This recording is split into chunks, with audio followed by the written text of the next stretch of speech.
How to add a newsletter sign up to WordPress. So go ahead and open your browser. In the search bar, type in wordpress.com. Once you're in the dashboard, look for the pages option here on the left panel. Click on that and select add new. From here, click on blank page and you can customize your title here.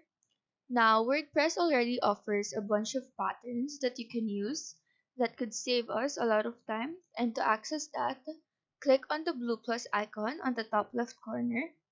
You will then see blocks, patterns, and media. So select pattern, scroll down in here, and you should be able to see the newsletter below the link in bio and above podcast.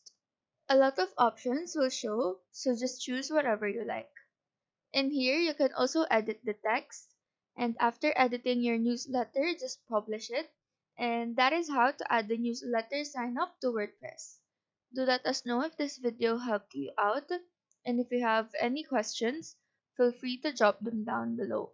Thank you for watching and have a nice day.